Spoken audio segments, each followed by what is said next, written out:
வணக்கம் நண்பர்களே, டாக்டர் மகாலிங்கம். இன்னைக்கு நான் உங்கள்ட்ட ஷேர் பண்ணுறது பேக் பெயினை பற்றி தான். பேக் பெயினுக்கான ஒரு ஹோம் ரெமெடி தான் ஷேர் பண்ண போகிறேன். ஜென்ரலாக பேக் பெயின் வரதுக்கான நிறைய காரணங்கள் இருக்குங்க. அதுக்கான காரணத்தை நம்ம முறைப்படி தெரிஞ்சு ட்ரீட்மெண்ட் எடுத்துக்கணும். ஏன்னா இன்றைய காலகட்டத்தில் பேக் பெயின் வராத நபர்கள் யாருமே இருக்க மாட்டோம். ஏன்னா நம்மளோட பணி சூழ்நிலை, நம்மளோட லைஃப் ஸ்டைல் சேஞ்சஸ் தான் முக்கியமான காரணமாக இருக்குது. சில நோய் நிலைகள் அதுக்கு அடுத்து. உதாரணமாக பேக் பெயின் வரக்கூடிய முக்கியமான நோய்கள் பார்த்தீங்கன்னா, இப்போ மஸ்குலோஸ்கெலிட்டல் ரிலேட்டடாக வரக்கூடிய ஒரு டிஸ்க் டீஜென்ரேஷன், ஒரு டிஸ்கில் வரக்கூடிய பொர்லாப்ஸ், தென் வந்து டிஸ்கில் ஏதாவது சில நேரங்களில் அடிபட்டு அதை வந்து நம்ம ஒழுங்காக பராமரிக்காமல் ஒழுங்காக கண்டுக்காமல் இருக்கும்போது கூட சில நேரத்தில் இந்த பேக் பெயின் நிறையா வரும். லம்பார் ஸ்பாண்டிலோசிஸ், லம்பார் ஸ்பாண்டிலித்திசிஸ், இந்த மாதிரி நோய் நிலைகளில், ஸ்கோலியோசிஸில், இந்த மாதிரி நோய் நிலைகளில் கூட பேக் பெயின் ரேடியேட் ஆகும். சில இன்ஃபெக்ஷியஸ் கண்டிஷனில், உதாரணத்துக்கு நம்ம சாக்ரோயிலியாக் ஜாயிண்ட்டில் வரக்கூடிய இன்ஃபெக்ஷனில், தென் வந்து நம்மளோட ஸ்பைனல் கார்டில் வரக்கூடிய இன்ஃபெக்ஷனில் கூட இந்த பேக் பெயின் வந்து ரேடியேட் ஆக நிறைய வெளிப்பட வாய்ப்பு இருக்குது. தென் இன்ஃப்ளமேட்டரியாக உதாரணத்துக்கு சொல்ல போனால் சில நோய் நிலைகள் ஆங்கிலைசிங் ஸ்பாண்டிலோசிஸ், தென் சொரியாட்டிக் ஆர்த்ரைட்டிஸ், ரியாக்டிவ் ஆர்த்ரைட்டிஸ், இந்த மாதிரி நோய் நிலைகள்லையும் பேக் பெயின் வர நிறைய சான்சஸ் இருக்குது. சில கேன்சரில் பிரைமரி அண்ட் மெட்டாஸ்டேட்டிக் கண்டிஷனில் கூட இந்த பேக் பெயின் வரும். ஸோ நாம் அதெல்லாம் இருக்கான்னு கொஞ்சம் ரூல் அவுட் பண்ணி பார்த்துக்கிறது நல்லது. அதற்கடுத்து பார்த்தீங்கன்னா அப்பெண்டிசைட்டிஸில் பேக் பெயின் ரொம்ப அதிகமாக சொல்லுவாங்க. பித்தப்பையில் கல் இருந்தால் கூட பேக் பெயின் வரும்.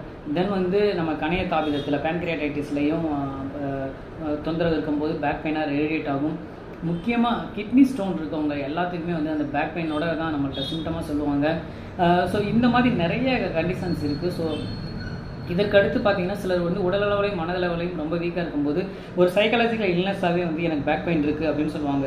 ஸோ இதுக்கான காரணங்கள்லாம் நம்ம கண்டறிந்து முறையாக வந்து சிகிச்சை எடுத்துக்கணும். ஒரு பேசிக்காக வந்து ஒரு டாக்டர் அணுகும்போது பேக் பெயினுக்கு ஒரு எக்ஸ்ரே எடுத்து அதில் ஏதாவது ஆர்த்ரைட்டிஸ் ஏதாவது இருக்கா, டிஸ்க்கு இல்லை ஏதாவது ப்ராப்ளம் இருக்கா, இல்லை ஏதாவது எலும்பு தேய்மானம் இருக்கா அப்படின்னு பார்ப்பாங்க.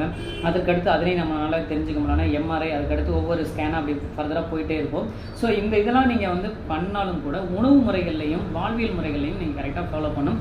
உதாரணத்துக்கு வாழ்வியல் முறையாக நம்ம வந்து சொல்லக்கூடிய அந்த ஒரு ரிலாக்ஸிங் டெக்னிக் வந்து நீங்கள் கரெக்டாக ஃபாலோ பண்ணணும். ஸ்ட்ரெச்சிங் அண்ட் ஸ்ட்ரென்தனிங் எக்ஸசைஸ் வந்து கண்டிப்பாக நீங்கள் செய்யணும். சித்த மருத்துவத்தில் வரும சிகிச்சை தாராளமாக நீங்கள் எடுத்துக்கலாம். அதற்கடுத்து நம்ம வந்து வஸ்தி சிகிச்சை சொல்லுவோம், கடி வஸ்தி சொல்லுவோம், பட்டிகட்டல் சிகிச்சைலாம் சொல்லுவோம். இதெல்லாம் நீங்கள் சித்த மருத்துவத்தில் எடுத்துக்கும் போது பேக் பெயினை நல்லா குறைக்க முடியும். ஒற்றோட சிகிச்சையெல்லாம் இருக்குது, தாராளமாக நீங்கள் பயன்படுத்தலாம்.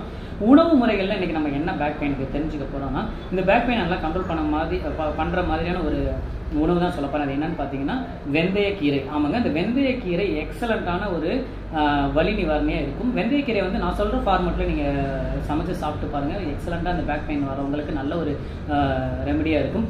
வெந்தயக்கீரை வாங்கிக்கோங்க. வெந்தயக்கீரை உதாரணத்துக்கு ஒரு 1/2 kg பக்கத்தில் வாங்கிக்கோங்க.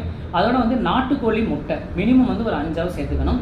அப்புறம் தேங்காய் பால் ஒரு 200 ml சேர்த்துக்கோங்க. இந்த மூணையும் நல்லா சேர்த்து வதக்கி நல்லா வதக்கின பின்னாடி அதில் வந்து கொஞ்சமாக நெய் சேர்த்துக்கோங்க. ஜென்ரலாக ஒரு டவுட் வரலாம் சார், நான் வந்து ஒரு டயபெட்டிஸ் பேஷண்ட்டாக இருக்கேன், ஒரு பிபி பேஷண்ட்டாக இருக்கேன், ஒரு ஹார்ட் பேஷண்ட்டாக இருக்கேன், தென் வந்து எனக்கு வந்து கொலஸ்ட்ரால்லாம் நிறையா இருக்குது, ரொம்ப குண்டாக இருக்கேன், நான் இதெல்லாம் எடுத்துக்கலாமான்னா தாராளமாக நீங்கள் எடுத்துக்கலாங்க. ஏன்னா இந்த நான் சொன்ன இந்த நோய்கள் எல்லாத்தையுமே குறைக்கிறதுக்கான அத்தனையான ஹெல்த் ப்ராப்பர்ட்டியும் இந்த வெந்தயக்கீரையில், நாட்டுக்கோழி முட்டையில், தேங்காய் பாலில் இருக்குது. தாராளமாக நீங்கள் எடுத்துக்கலாம். இது மாதிரி நோய் நிலைகள் உள்ளவங்களுக்கு தான் நான் முக்கியமாக ப்ரெஸ்கிரைப் பண்ணுறேன். அவங்களும் இதை வீட்டில் செஞ்சு சாப்பிட்டு நல்லா இருக்குன்னு சொல்கிறாங்க. மினிமம் வந்து ஒரு 3 days வாரத்தில் எடுத்துக்கோங்க. ஏன்னா வெந்தயக்கீரையில் முக்கியமாக பார்த்தீங்கன்னா நிறைய வந்து அயன் நிறையா இருக்குது, நிறைய கால்சியம் இருக்குது. ஓகேங்களா? அதனால தாராளமாக நீங்கள் எடுத்துக்கலாம். விட்டமின் மினரல்ஸ் நிறையா இருக்குது. விட்டமின் ஏ, விட்டமின் சி, இது எல்லாமே இதில் இருக்குது. தென் ஆன்டி இன்ஃப்ளமேட்டரி ஆக்டிவிட்டியில் இருக்குது. தென் ஆன்டி ஆக்சிடென்ட் நிறையா இருக்கனால நீங்கள் தாராளமாக எடுத்துக்கலாம். ஓகேங்களா? ஸோ இதை வந்து பார்த்தீங்கன்னா நீங்கள் உங்கள் அருகில் உள்ள சித்த மருத்துவர் அணுகி இதில் ஏதாவது சந்தேகம் இருக்கும்போது அதை பற்றி கேட்டு தெரிஞ்சுக்கலாம். எங்களையும் நீங்கள் தொடர்பு கொள்ளலாம். பயன்படுங்கள். நன்றி நண்பர்களே.